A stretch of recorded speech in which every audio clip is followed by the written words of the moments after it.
ፈታ? አዎ አንቺ ነሽ። ውጭልኝ። ባልሰራ ግን የትን አይደለሁም። እሺ አንተ እኮ እያልከኝ ያለው ከማቶጁ ሰው ጋር ኑር እያልከኝ ነው። ፈታ ብዬ ብትንትን ብዬ ነው የመጣሁት። ቆይ ባለ ትዳር አይደለሽ እንዴ? ጀግና አይፎክርም። እሺ ስንት ጊዜ እኔን ለማስወጣት ሞክረሽ እንዳልተሳካልሽ አስቢ። ደደብ ስምሽ ነው እንዴ?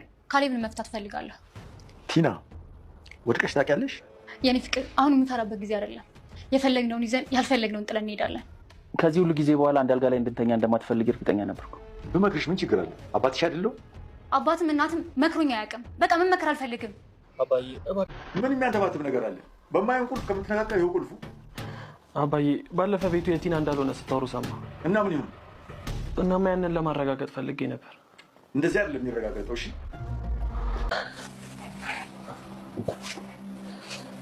እንዲህ ስላደረግኩኝ ይቅርታ። ግን ስሙ በሷ ስም አልዞረም አይደል? ሄሎ፣ እንዴት ዋልሽ እህትዬ? የኔ ልጅ አለሁልሽ። ምን ነው ጠፋሽ? እንዴት ነው? እነዛ ነገሮች ተስተካከሉ? ጥሩ፣ እንገናኝና እናወራለን። እሺ፣ ደህና ዋይ። አባዬ ደህና ነህ? ደህና ነኝ። የትዬ እኮ ደውላ አባዬ። እሺ ምን ነው ልጅ? ቲና ቤቱ በስሜ ነው፣ በቃ የራሴ ነው፣ ሁሉ ነገር ብቻ ገብቷል ብላ የካሌብ አባትን ካሌብን ልፈታው ፈልጋለሁ፣ በቃ ከሱ ጋር መኖር አልፈልግም አለች። ለዳኒ በቃ ከሱ ጋር ሆነ እኮ በፍቅር እየኖሩን አይደለም፣ እንደ ባለትዳር አይደለንም፣ ከተለያየን ቆየን ማለት ይቻላል፣ አብረን አንተኛ እያለች እንደፈለገች ቤቱ በስሜ ሆኗል ብላ እንደፈለገች ፈታ ብትን ብዬ መጣሁ እያለች ለዳኒ ሁሉንም ጥርቅ አድርጌ ላስወጣቸው ስትለው ነበር። ዳኒም ደግሞ የሐሰት ትርክት መሆኑን ለመናገርም ግራ ተጋብቷል። የካሌብ አባት የምትነግራት ከሆነ 4 ሚሊዮን ብሩን ቃል የገባሁልህን አታገኝም ብለው ቃል አስገብተውታል። እንዳይናገርም እንዳይዝም እንዳይልም ግራ ተጋብቷል መሀል ላይ ዳንኤልም ለካሌብ አባት ቲና እኮ መስመር እየሳተች ነው፣ ብንነግራት እውነታውን ብታውቅ እያለ ነበር። የካሌብ አባትም እንግዲህ 4 ሚሊዮን ብሩን ቃል የገባሁልህን ካልፈለግከው መናገር መብትህ ነው እያሉት ነበረ። እሳቸውም ገንዘብ እሰጥሃለሁ ስላሉት ያንን ነገር አውጥቶ ለመናገርም ደብቆ ለመያዝም መሀል ላይ ግራ ተጋብቷል ዳንኤል። ሰላም ጤና ይስጥልኝ ውድና የተከበራችሁ በመላው ዓለም ያለ ኢትዮጵያና ኤርትራ ወንድሞቻችን፣ እግዚአብሔር ይመስገን ደህና ነኝ። የገፈኛው ሚስትና የሰራተኛዋ ፍጥጫ ክፍል 29ን አብረን እናያለን። የባለፈው ክፍል የካሌብ አባት በተኙበት ቁልፋቸውን ወስዶ ከቁም ሳጥን ጋር ሲታገል ደርሰውበት ነበር። ቪዲዮው ያለቀው እዚህ ላይ ነበረ። የካሌብ አባትም ቀጣዩ ክፍል በዛሬው ላይ እንዳየ ነው። ይኸው ቁልፉ ምን አታገለህ? ትክክለኛው ቁልፍ ይሄ ነው፣ ትክክለኛ ያልሆነ ቁልፍ ጋር ምን አታገለህ እያሉት ነበረ። ዳንኤልም ቤቱ ካርታው በስሟ እንደሆነ እሱን ለማረጋገጥ ነበር ይላል ደንግጦ እየተንቀጠቀጠ። የካሌብ አባትም ዳንኤልም ለካሌብ አባት እንደዚህ ስላደረግኩ ይቅርታ አድርጉልኝ፣ ግን ስሙ በሱ አይዞርም አይደል ይላል። አዎ አልዞረም፣ እኔ ያው እንደሰማኸው ነው፣ ሰምተሃል አይደል? እንደሰማኸው ነው። እኔ ግን ታማኝነቷን ለማረጋገጥ ነበር። እሷ ግን አንድ ቀንም አላደረች፣ ወዲያው ተነሳ ጠፋች እያሉ ነበር የካሌብ አባት። እሷ ግን አንድ ቀንም አልቆየች፣ ወዲያው ተነሳ ሄደች ሲሉ የካሌብ አባት አዎ ግን ይላል ዳንኤል። ግን ምን አንተን ይመለከታል ወይስ ሽጥ ያካፍልሃል ብላለች እያሉት ነበረ። አንተ አሁን ገንዘብን የምትፈልግ ከሆነ ለእሷ እኔ እንደማቅ በፍጹም እንዳትነግራት፣ ምንም እንደማላውቅ አድርገህ ምንም እንዳላየህ እንዳልሰማህ ጸጥ ማለት አለብህ፣ ገንዘቡን የምትፈልግ ከሆነ እያሉ ነው የካሌብ አባት። እሱም ግራ ተጋብቷል መሀል ላይ። ሽማግሌውም መቼም እህትህና ገንዘብ እንደማታነጻጽር እርግጠኛ ነኝ ይሉታል። ዳንኤልም እኔ ኤዱን ማግባት ነው አላማዬ ይላል። በቃ እሱን ከፈለግ ያሰብከው እንድትሳካ ከፈለግ ዝም በልና እኔ ገንዘቡን እሰጥሃለሁ፣ አሁን ላይ ግን ዝም ማለት አለብህ እያሉ ነበር የካሌብ አባት። ዳንኤልም የካሌብ አባትን ቆይ ግን ክፉ አስበሃል እንዲ አባዬ ይላል። እኔ ምንም ክፉ አላሰብኩም። ዳንኤል ወደ ትሁት ጋር ሄዶ አባዬ ቁርጡን ነገረኝ ይላል። ምኑን ትለዋለች። ቤቱ ለትና እንዳልሰጣት ነው ይላል። ግን ደግሞ ለትና እንዳትነግራት፣ ለትና ካልነገርኳት ቤቱን እንዳልሰጣት እኔ ብሩን እሰጥሃለሁ ብሎኛል ይላታል ለትሁት። ትሁት ታዲያ ጥሩ ነዋ ትለዋለች። አይ ግን እኮ ቤት ነው ያጣሁት ይላል። እንዴ አንተ ሲታደል ያመለጠህ አልመሰልክም እንዴ ትለዋለች ትሁት። ትሁት አሁን እሱን ተውና ቃል የተገባልህ እንዳያመልጥህ ዝም ብትል ይሻልሃል እያለችው ነበር። ይቺ ልጅ በቃ ቀለለች ይላል ዳንኤል። መች ከብዳት አገና ትላለች ትሁት። መታ ብቻ እንዳትተነፋ ይላል። እሷ እኮ ታደርገዋለች አታፍርም ትላለች ትሁት። እኔ ቆይ ግን ምን አይነት አጣብቂኝ ውስጥ ነው የገባሁት ይላል ዳንኤል። ትሁትም በል አሁን ብልጥ ከወቅ ቀስ እያልክ ውጣ ትለዋለች። ካሌብ ስራ ውሎ መጥቶ አባቱን እንዴት ዋልክ አባዬ? ዳንኤልስ ይላል። ዳንኤል ሄዷል ይላል። እንዴት ነው ልጁ እኮ ቁልፍ ቁምሳጥን ከፍታለሁ ብሎ ከቁም ሳጥን ጋር ሲታገል አገኘሁት ይላሉ የካሌብ አባት። የቤቱን ካርታ በሷ ስም እንደሆነ ለማረጋገጥ ነው እያለኝ ነበረ እና አይደለም አልኩት። በሷ ስም አይደለም ስለው እንዳትነግራት ገንዘብ ግን እንድሰጥህ አልኩት ይላሉ የካሌብ አባት። 4 ሚሊዮን ነው እያለ ካሌብ ይስቅ ነበር። አዎ ጸባዩ ታይቶ ይጨመርለታል እያሉ አባትና ልጅ ይሳሳቁ ይቀልዱ ነበር። ካሌብ አባዬ ግን ጎበዝ በቀለኛ ነህ ይላል። አንተ ምን ተነክቷል? እንደኔ ሺ ባረጉ እንደኔ ተሰቃየ ንብረቱም እኮ ቢወሰደው የአባት እንጂ አንተ አይደለም እያሉ ነበር የካሌብ አባት። እሱስ ልክ ነህ ይላል ካሌብ። የካሌብ አባትም ከኔ ጋር ብዙ ስቃይህና በደልህ በፍጹም ሊወዳደር አይችልም። እኔ ብዙ ስቃይ ብዙ በደል ተበድያለሁ እያሉ ነበር የካሌብ አባት ለልጃቸው። ፈታታውም ቲና ከሄደችበት ዘና ፈታ ስትል ቆይታ አይኗን አፍጥጣ ትመጣለች። ለዛውም ሰላም ስትላቸው ዳኒ ብላ ዳኒን አቅፋ ሰላም ስትል ባለቤቷን እጇን ነበር የሰጠችው። ዳኒን አቅፋ ሰላም ካለች በኋላ ቁጭ ብላ ካሌብ ግን አልናፈኩም ትላለች። እውነት ለመናገር አልናፈቅሽኝም ይላል ካሌብ። ቲናም እውነት ለመናገር ለጨዋታው ድምቀት ነው እንጂ እኔም አልጠበኩም ትላለች። ዳኒ ኮስተር ብሎ ቆየት ሄደች ነው ይላታል። ፈታ ብዬ ብትንትን ብዬ መጣሁ ትላለች ቲና። ዳንኤልም ባለትዳር አይደለሽ እንዴ ይላታል። ባልየው መች ጠየቀኝ ትላለች ቲና። ዳኒ ነገሮች እንዳይበለሻቸው አሁንም መልሶ በዛው መንገድ ለመቀጠል አስቧል ይመስላል። ተነሽና ይቅርታ ጠይቂው ካሌብን ይላል። ምን አጥፍቼ? አንድ ቀንም ደውሎ የት ነሽ አላለኝም ትላለች ቲና። የካሌብ አባት ሽማግሌው ችግር ገጥሞች ነበር ይላሉ። ኧረ የምን ችግር? አሁንማ ደስታ እኮ ነው እድሜ ለአንድ ሰው ትላለች። አይ ጥሩ ይላል የካሌብ አባት። ካሌብም አባዬ ትፈልገኛለህ ይላል። አልፈልግም የኔ ልጅ ግባና ረፍ ይላሉ። እሱም ተነስቶ ይሄዳል። ከመምጣት የነበረ ትላለች ቲና። ሁሉም ተነስተው ሲሄዱ ዳንኤልና ቲና ይቀራሉ ሳሎን። አሁን ሁሉም እንደተሸነፉ ስላወቁ አፋቸውን ዘግተው ዝም አሉ ትላለች። ዳኒ ደግሞ የሚያውቀውን ነገር ስለሚያውቅ ኧረ ይሄን አፍስ መልሰሽ እንዳትጩ ኧረ ዝም በይ ተረጋጊ ይላል። አፉን አውጥቶ ለመናገርም ከብዶታል። ብር አገኛለሁ ብሎ አሁንም ይጠብቃል። ያኔ ትንሽ ጊዜ ብትቆይ ጭራሽ ፈሪ በጭባጭ አደረገው አይደል ትለዋለች። እሱ አሁንም በጣም ፈርቷል። እሺ አሁን እንውጣ ትላለች። እንዴ ቤቱ እኮ የኛ ነው አንተ ምን አስጨንቆ ነው ትላለች ቲና አፏን ሞልታ። ዳኒ ላይ እንውጣ የማሳይሽ ነገር አለ ይላት ነበር። ቲና ቀጥ ብላ ትሁት ወዳለችበት ትሄዳለች። መጣች ትላለች ትሁት። አዎ መጣሁ ቤት እኮ ነው ትላለች። ቤት ሲያምርሽ ይቀራል ትላለች ትሁት የምታውቀውን ስለምታውቅ። ቲናም ይሄ ቤት የኔ ነው እሺ እያንዳንዳችሁ ተደረጋችሁ ትወጣላችሁ ትላለች። ስንት ጊዜ ጀግና አይፎክርም እሺ ስንት ጊዜ እኔን ለማስወጣት ሞክረሽ አልተሳካልሽም እንዳልተሳካልሽም ታውቂያለሽ ትላለች ትሁት። ቲናም አሁን ግን ከልካዩንም አስወጣዋለሁ ትላለች አፏን ሞልታ። ኧረ እባክሽ ታስወጫለሽ ትላለች ትሁት። ቲናም አላየሽም እንደ የቤቱ ካርታ በስሜ እንደሆነ። ቲና ወደ ክፍል ሄዳ ካሌብ ትላለች። አቤት ይላል። ምንድን ነው ታኩርፈ ነው ትላለች። አይ እያነበብኩ ነው አላኮረፍኩም ይላል። እና ንቀት ነው ትላለች።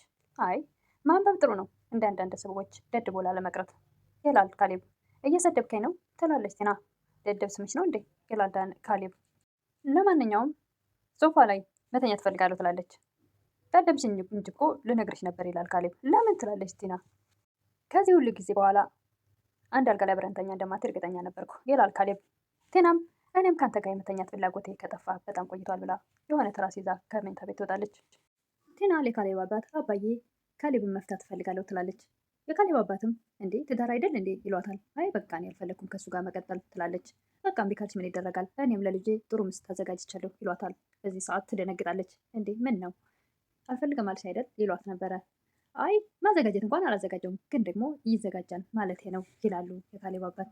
ቲናም አልፈልገውም ስትለው የነበረውን ካሌብ እኔም ጥሩ ሚስት አዘጋጅቻለሁ ለልጄ ሲሏት በጣም ደንገጣ ነበርና እንዴት በእኔ ላይ አዘጋጅ ታስቀምጣለህ ትላለች። አይ ማዘጋጀት እንኳን አላዘጋጀውም ግን ደግሞ አንቺ ካልፈለግሽው ልጄ ማግባት አለበት አይደል እንዴ እያሏት ነበር።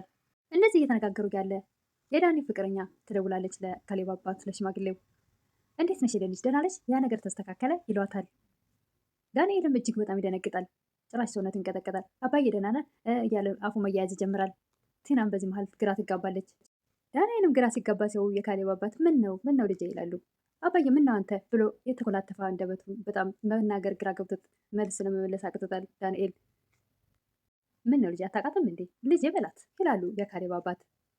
ዳንኤልም ግራ በተጋባ ፊቱ እሺ እያለ መልስ ለመመለስ እጅግ በጣም ግራ ተጋብቷል። እኔ እንደ ልጅ ነኝ እንዴ ትላለች ቲና አጠገባቸዋለች። አዎ ከፈለግሽ ይላሉ የካሌብ አባት። ከፈለግሽ ትላለች። አዎ ከፈለግሽ ነው እንጂ ታዲያ ግዴታ አለ እና ከፈለግሽ ነው እንጂ አልተዋለድን በግዴታ እንዴት ይሆናል ይላሉ የካሌብ አባት። ቲናም በፍላጎት ከሆነ ጥሩ ነው ትላለች። ልጅ ካልበቃሁት ግን ልጆች ልሆን እችላለሁ ትላለች። ኧረ በቂ ናቸው ልጆቼ ይላሉ የካሌብ አባት። ቲና በማግስቱ ከዳኒ ጋር ትገናኛለች ውጪ። ዛሬ ጉድ ተፈጥሮ ነበር ትለዋለች። ምን የምን ጉድ ይላታል። ለአባዬ ካሌብ እንደምፈታው ነገርኩት ትላለች ቲና። ዳንኤል ቆይ አንቺ ሴትዮ ምን ነክቶሻል ይላል። ቆይ ዝም ብለሽ ስማኝ ይላል። እሱም እኮ ለልጅ ሚስት አዘጋጅቼለታለሁ አለኝ ትላለች። እና ዳንኤልም ስለሚጠራጠር ፍቅረኛውን እንዳይቀሙት ምን ብሎ በጣም ይደነግጣል። እንዲ አሁንስ አበዛው ምን ማለት ፈልጎ ነው ይላል። እንዴ ዳኒ ምን ሆነ ነው ችግር አለ ትላለች ቲና። ዳኒ ምንድን ነው ችግር አለ እያለች ደጋግማ ቲና ስትጠይቀው የለም እና ለምንድን ነው በቃ ለምን ትፈቸዋለች? አብረሽ ኑሪ እና ከሱ ጋር ሜልክ ልኑር የማልፈልገው ሰው ትላለች። አዎ ኑሪ ይላል በፈጣጣ ዳንኤል። ዳንኤል ወደ ቤት ተመልሶ ካሌብን ያንተና የሷ ሰላም አለመሆን በጣም ይረብሸኛል ይላል። እንዴ ምን ማለት ነው ይለዋል። እንዴ አሁን እኮ ያንተም ወንድምህ አይደል ነኝ አይደል እንዴ ይላል። ግን እኮ እኔም እወዳታለሁ ግን ምን ሊደረግ እሷ እምቢ አለች ይለዋል። ኧረ አንተ ስለማታውቅ ነው እሷ እኮ በጣም ትወድሃለች ያላንተ መኖር እንደማትችል ነግራኛለች። ካሌብ የእውነት አሁን ትወደኛለች አሁን ላይ ይለዋል። አዎ የምትለኝን እኮ እኔ ነኝ የማውቀው ያለሱ ኑሪ ቢባል ብሞት ይሻለኛል ብላለች እያለ ለማባበል ይፈልጋል ዳንኤል። ካሌብ ወይ እኔ ልሙትላት ለካ የፍቅሯን ነው የምትጣላይ ማለት ነው እያለ ማፌዙን መቀለዱን ቀጥሏል። ዳንኤል ሞኙ ደግሞ አይ እሷ እኮ ለምን የት ሄድሽ ተብላ ስላልተደወለላት ያ ብቻ ነው ያበሳጫት ይላል ዳንኤል።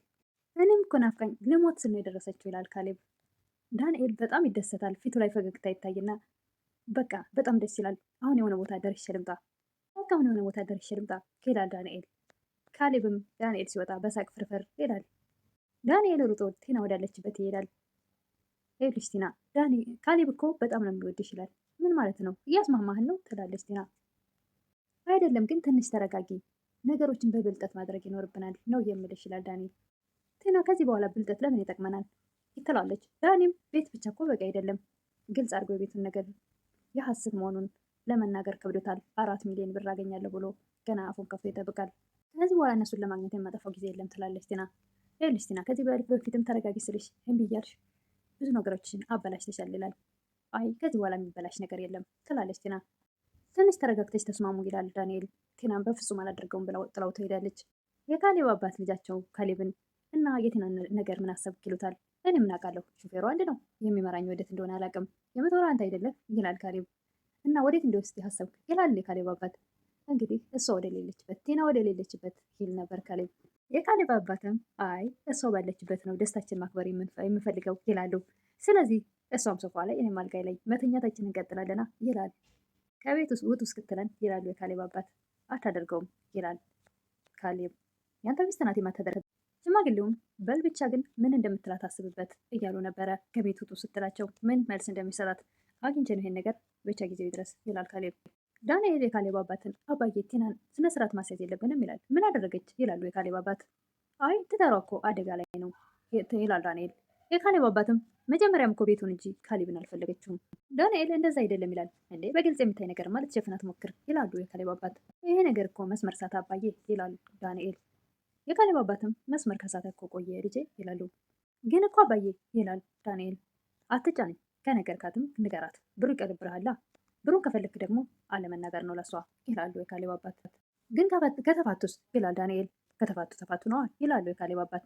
እንዴ ዳንኤል ካሌብስ ይላል ዳንኤል። ካሌብ ምን ይሆናል የተሻለችውን ያገባል።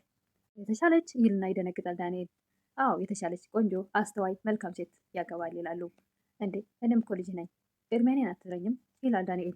እስኪ ፈጣሪ ያውቃል ይላሉ የካሌብ አባት። ለዛሬ የቀረቡት የግፈኛው ሚስትና የሰራተኛዋ ፍጥጫ ክፍል 29 ይመስል ነበረ። በቀጣይ እስክንገናኝ መልካም ቆይታ እያልኩኝ ለምታበረታቱኝ እህቶቼ ምስጋና ከልብ ነው። አሁንም አብሮነታችሁ አይለኝ እላለሁ። አዲስ ለሆናችሁ ደግሞ ሰብስክራይብ እያደረጋችሁ ቤተሰብ ይሁኑ። አበረታቱኝ እላለሁ። አመሰግናለሁ። አሁን በድጋሚ